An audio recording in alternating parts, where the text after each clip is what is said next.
کہاں ہے وہ؟ آرطغرل کو پتہ ہے یہ۔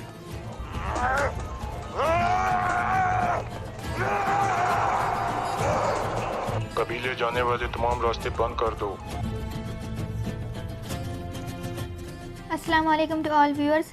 پچھلے ایپیسوڈ میں آپ نے دیکھا نویان نے اپنے سپاہی قبیلے میں بھیجے تھے کیونکہ نویان حائمہ خاتون کو بھی مارنا چاہتا تھا، لیکن اس کے سارے سپاہی مارے گئے۔ اور اب اس ایپیسوڈ میں نویان کے ڈیرے پر سوگ منایا جا رہا ہوتا ہے۔ نویان اپنے آپ کو زمین میں دفن کر لیتا ہے اور الو بلگے ارد گرد ڈھول بجانا شروع کر دیتا ہے۔ اسی دوران منگول سپاہی وہاں پہنچتا ہے اور الو بلگے کے کان میں کچھ کہتا ہے۔ پھر الو بلگے خبر پر کان رکھتا ہے اور کچھ سننے کی کوشش کرتا ہے، اور اتنے میں نویان خبر سے باہر نکل آتا ہے۔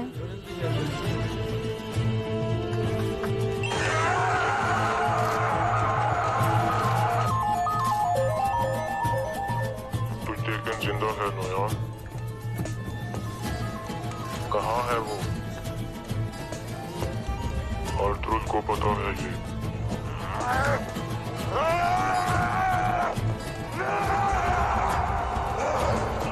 قبیلے جانے والے تمام راستے بند کر دو۔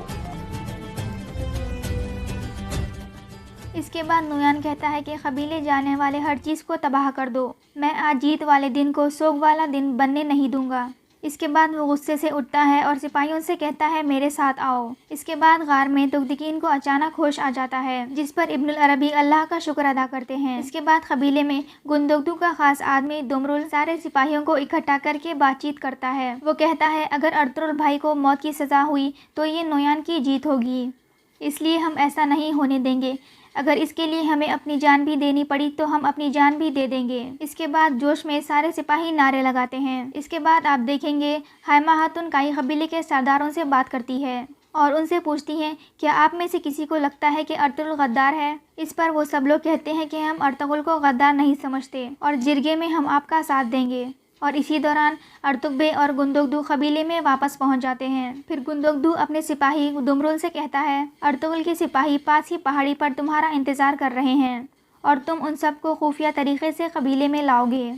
اور اسی دن قبیلے میں جرگے کا وقت تھا، اسی لیے ہر جگہ لوگوں میں ہلچل ہوتی ہے اور جرگے کے سردار کورکتبے کے خیمے کے پاس اکٹھے ہو رہے تھے اور گمشتگین گندگدو کے پاس آتا ہے اور کہتا ہے کہ آرطغرل کے ساتھ انصاف ہوگا، میں کورکتبے یا کسی اور کے دباؤ میں نہیں آؤں گا، لیکن اگر آرطغرل کو موت کا فیصلہ سنایا گیا تو تم کوئی غلط کام مت کرنا۔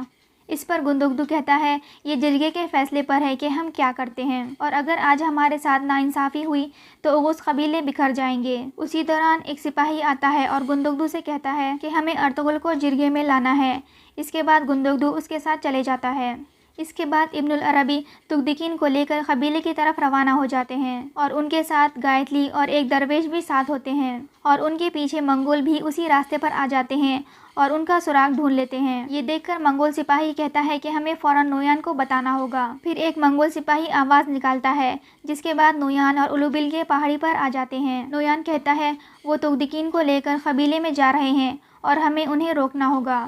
یہ کہہ کر وہ اپنے گھوڑوں کی طرف بھاگتے ہیں۔ دوسری طرف حلیمہ سلطان اور دلی دمیر کونیا جا رہے ہوتے ہیں۔ اسی دوران دلی دمیر حلیمہ کو رکنے کا کہتا ہے، پھر وہ گھوڑے سے اتر کر کہتا ہے کہ میرا گھوڑا بہت تھک چکا ہے، اس لیے یہ مزید نہیں چل سکتا، اس لیے تم نکل جاؤ، میری وجہ سے تم بھی آہستہ ہو جاؤ گی۔ لیکن حلیمہ سلطان کہتی ہیں میں آپ کو ایسے اکیلے چھوڑ کر کیسے جا سکتی ہوں۔ پھر دلی دمیر اسے غصے سے کہتا ہے کہ تمہارا مشن بہت ضروری ہے، اس لیے تم چلی جاؤ۔ اور اسی دوران تانگوت اپنے سپاہیوں کے ساتھ وہاں پر پہنچ جاتا ہے۔ ایک منگول سپاہی دلی دمیر کے پیر پر تیر مار دیتا ہے جس سے وہ گر جاتا ہے۔ تانگوت فوراً آ کر دلی دمیر کی گردن پر خنجر رکھتا ہے۔ یہ دیکھ کر حلیمہ کہتی ہیں انہیں مت مارو، میں تمہیں وہ کاغذات دے دوں گی۔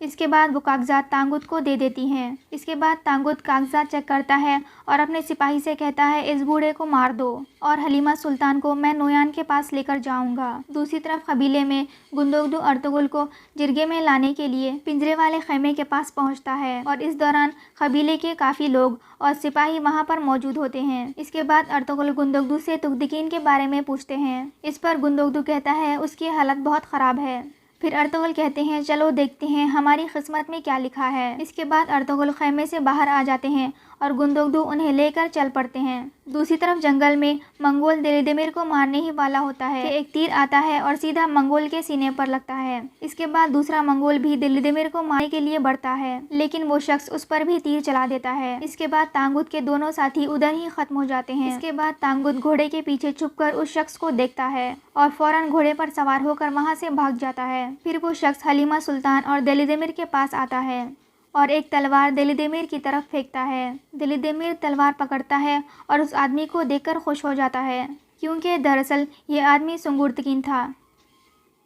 پھر اس کے بعد آپ دیکھیں گے گندگدو کا خاص سپاہی دمرول ارطغرل کے سپاہیوں کے پاس پہنچتا ہے اور انہیں بتاتا ہے کہ قبیلے میں آج جرگہ ہونے والا ہے، اس لیے گندگدو بھائی نے کہا ہے کہ کوئی بھی قدم سوچ سمجھ کر اٹھانا۔ اس کے بعد وہ سب لوگ قبیلے کی طرف چل پڑتے ہیں۔ دوسری طرف تغدکین کو قبیلے کی طرف لایا جا رہا ہوتا ہے۔ اس کے بعد گائتلی زمین پر کان لگا کر آواز سننے کی کوشش کرتا ہے۔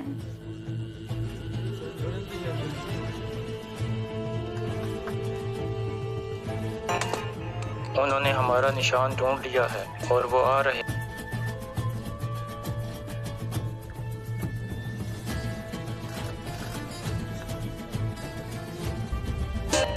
نشان مٹائے گئے ہیں، انہیں پتہ چل گیا ہے کہ ہم پیچھا کر رہے ہیں۔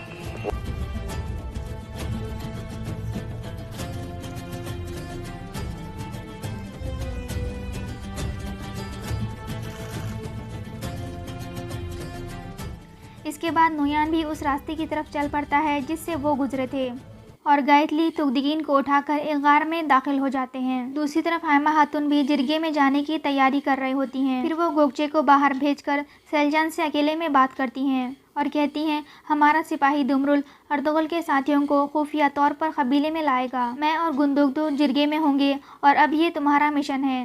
کچھ بھی غلط ہوا یا ارطغرل کو نقصان پہنچانے کی کوشش کی گئی تو تم ایسا نہیں ہونے دوں گی، اب یہ کمانڈ تمہارے ہاتھ میں ہے۔ اس پر سیلجان کہتی ہیں آپ کا حکم سر آنکھوں پر۔ اس کے بعد حائمہ خاتون آہستہ چل کر خیمے سے باہر نکل جاتی ہیں۔ دوسری طرف کارابے کرکس سردار کے پاس جاتا ہے اور کہتا ہے گندگدو ہمارے لیے مشکلات پیدا کرے گا، اس لیے جرگے کا فیصلہ ہونے کے بعد آپ فوراً اسے گرفتار کروا دو گے اور ارطغرل کے خاتمے تک اسے اپنے کنٹرول میں رکھو گے۔ اس کے بعد آپ دیکھیں گے نویان بھی اس جگہ پر پہنچ جاتا ہے جہاں تغدکین کو غار میں لے جایا گیا تھا۔ غار میں درویش کہتا ہے اگر وہ لوگ اندر آ گئے تو ہم سب لوگ مارے جائیں گے۔ اس پر ابن العربی کہتے ہیں پریشان مت ہو، جس اللہ نے اپنے پاک پیغمبر کو مکڑی کے جالے کی مدد سے بچایا تھا وہ ہماری بھی حفاظت کرے گا۔ دوسری طرف قبیلے میں ارطغرل کو جرگے کی طرف لایا جا رہا ہوتا ہے اور اس دوران ارطغرل کو دودرگا قبیلے کے لوگ لگاتار غدار اور قاتل کہہ رہے ہوتے ہیں اور اتنے میں دمرول ایک گھوڑا گاڑی لے کر قبیلے کے گیٹ پر پہنچتا ہے کیونکہ اس نے ارطغرل کے سپاہیوں کو اس میں چھپایا ہوتا ہے۔ دودرگا کا سپاہی اسے وہیں روک لیتا ہے اور پوچھتا ہے تم کہاں سے آ رہے ہو؟ اس پر دمرول کہتا ہے مجھے حائمہ خاتون نے کام سے بھیجا تھا۔ پھر وہ سپاہی چیک کرنے کے لیے اس کے پیچھے جاتا ہے اور اتنے میں سیلجان وہاں پہنچتی ہے اور دمرول کو غصے میں کہتی ہے تم کہاں تھے؟ تمہیں پتہ نہیں میں فوراً یہ قبیلہ چھوڑ کر جانا چاہتی ہوں اور تم ابھی یہیں کھڑے ہو؟ جس کے بعد وہ سپاہی دمرول کو اندر جانے کی اجازت دے دیتا ہے اور اس طرح دمرول ارطغرل کے سپاہیوں کو لے کر اندر داخل ہو جاتا ہے اور یہیں یہ ایپیسوڈ ختم ہو جاتا ہے۔ For more episodes like this video and subscribe this channel and thanks for watching.